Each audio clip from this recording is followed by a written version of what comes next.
Okay, Algebra 1. So we are getting into chapter 10, and we are going to be simplifying radicals.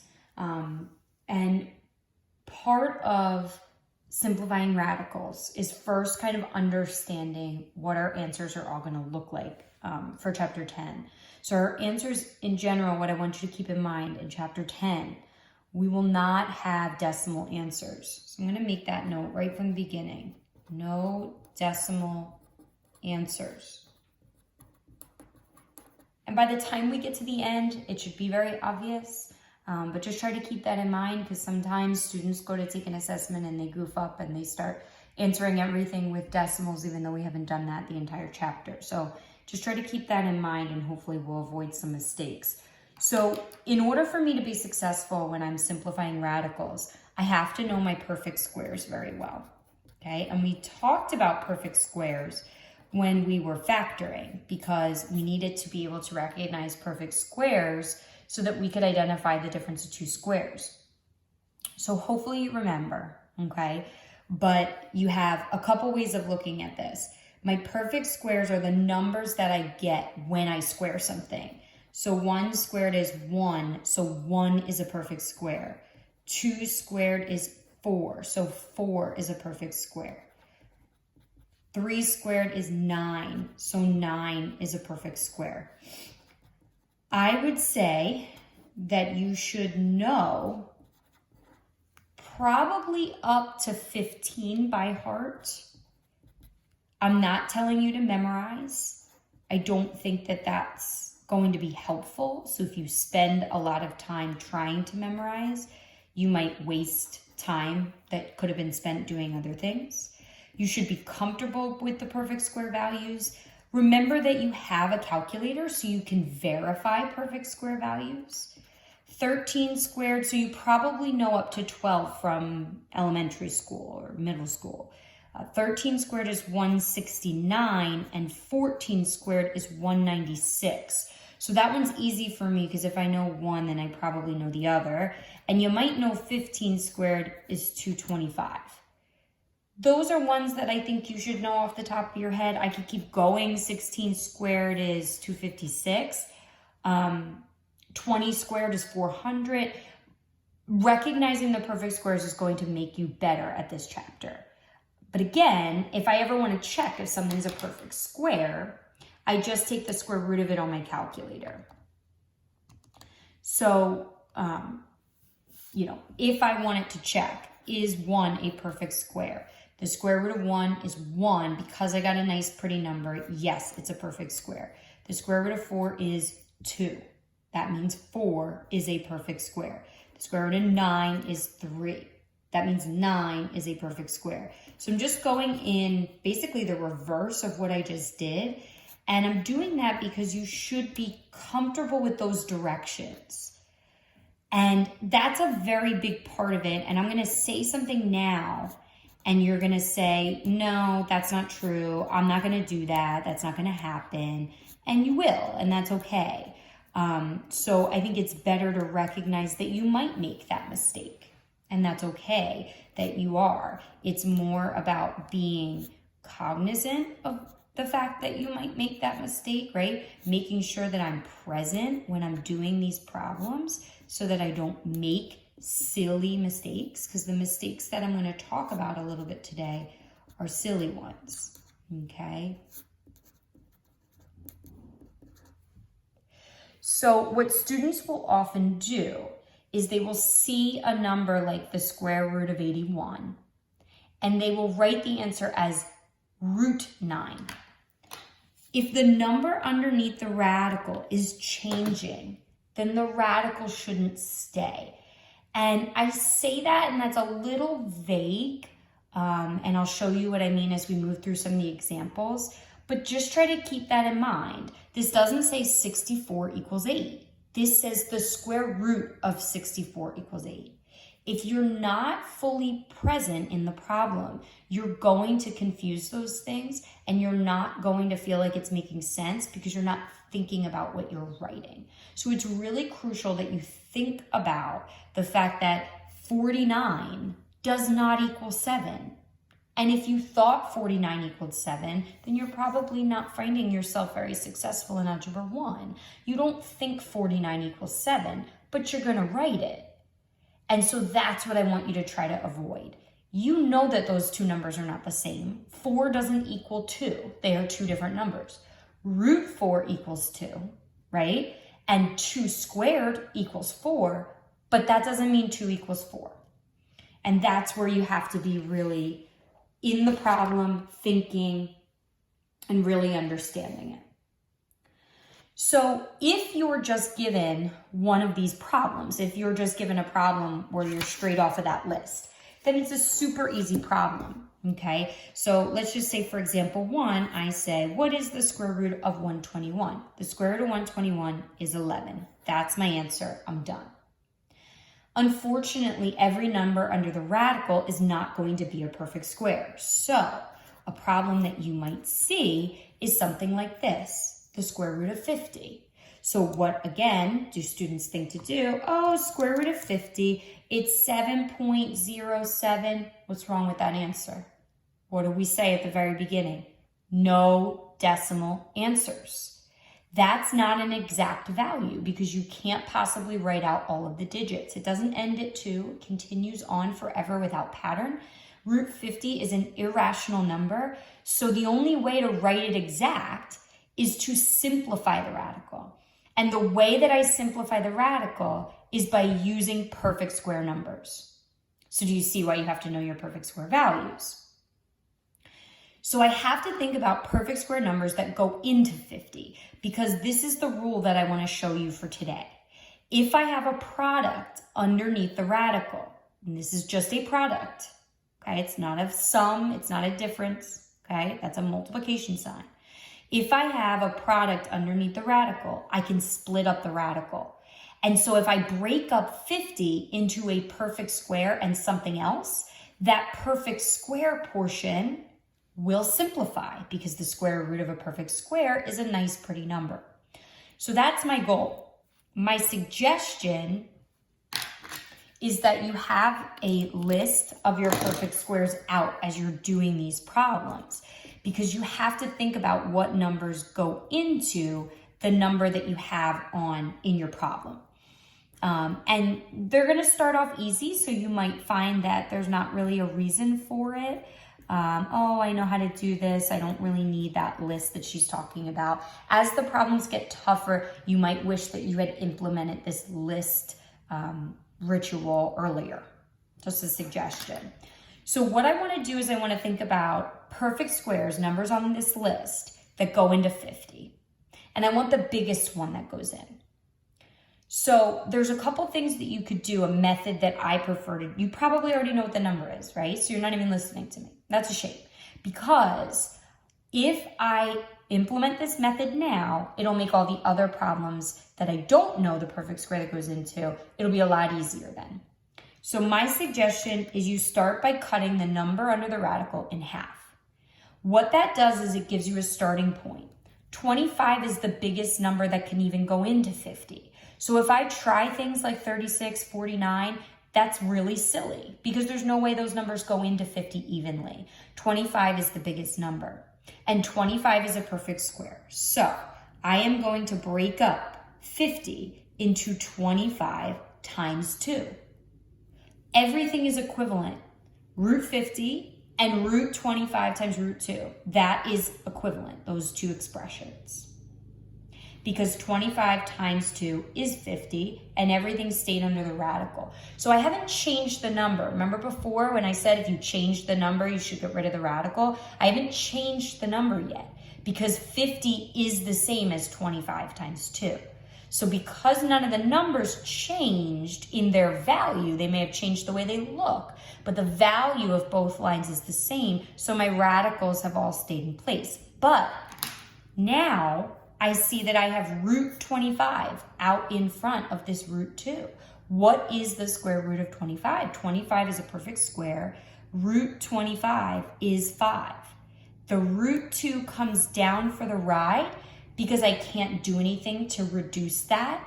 It's not a perfect square, 2, and there's no perfect square that goes into it. I mean, 1 goes into it, but that's not going to change anything. And I want you to think about how you're supposed to say this, okay? You say, this is why you shouldn't talk and write at the same time. You say 5 root 2. That is how you say that answer. This is my answer, and I say it 5 root 2. Notice that 5 root 2 is equivalent to that 7 point blah, blah, blah, blah, blah. But writing that 7 point whatever, whatever is not going to get you a correct answer. Let's try some more. You know how this works. The more we try, the better off we are, right? So square root of 12. 12 is not a perfect square. It's not on my list. What is half of 12 though? 6, okay? So if I look at my list, 6 puts me here in between 4 and 9. That means the only thing I should try is 4. I shouldn't try anything bigger than 4 because nothing on the list bigger than 4 will even go into 12. How many times does 4 go into 12? 3. So I broke up 12 into 3 times 4. So I didn't change the value of the number underneath the radical, so the radical stayed. So I just rewrote root 12 as root 4 times root 3. Those things are equivalent. Notice in both number 2 and number 3, I wrote that perfect square number to the left because that's the part that's going to simplify. What is the square root of 4? It's 2. The root 3 comes down for the ride. What's my answer? 2 root 3. 2 root 3 is how you would say it. This is how you write it. This is how you say it. Let's try another one. Square root of 48. That's a bigger number, so I might not be prepared to figure out that perfect square value right off the top of my head. So I'm going to cut 48 in half. It's 24. So when I look at my list, 24 falls right below 25. So these 3, 4, 9, and 16 are the only ones that I should try anyway. And I want the largest perfect square, so I start with 16. 48 divided by 16, and it goes in. If you pick 4, so let's say I did 4, because 4 goes in as well, I would have root 4 times root 12, and that is not completely simplified. If you're going to ask yourself if your answer is completely simplified, the number that's left under the radical cannot be a perfect square or have a perfect square that goes into it. So again, cutting the number in half puts me at a certain spot on my list and allows me to try the largest perfect square first. So I try 16 first, and I know that root 48 is the same as root 16 times root 3. Root 16 is 4, not root 4, because see how the number is changing, right? 48 is 16 times 3. Number didn't change, the radical stayed. But now I'm just saying root 16 is equal to 4. It's not equal to root 4. I can't just change the number underneath the radical and have that radical stay. Okay? My root 3 comes down for the ride. 4 root 3. A good way to check your answers is to type in the original problem and the answer that you get, and those decimals should be the same. That is not a 100% guarantee that your answer is correct. It's a 100% guarantee that your answer is equivalent. It doesn't mean it is the most simplified. So just something to think about. I want to give you one of my favorites, root 72. Everybody sees root 72 and they get so super excited because 9 goes into it.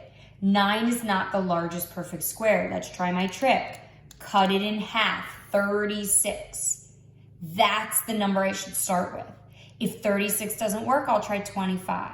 If 25 doesn't work, I'll try 16. If 16 doesn't work, I'll try 9. If 9 doesn't work, I'll try 4. If that doesn't work, it can't be simplified.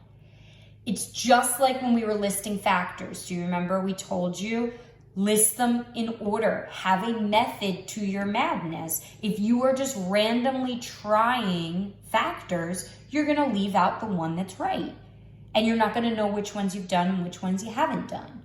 So you need to make sure that you are trying it this way, because it is a guarantee that you will always hit the biggest perfect square first.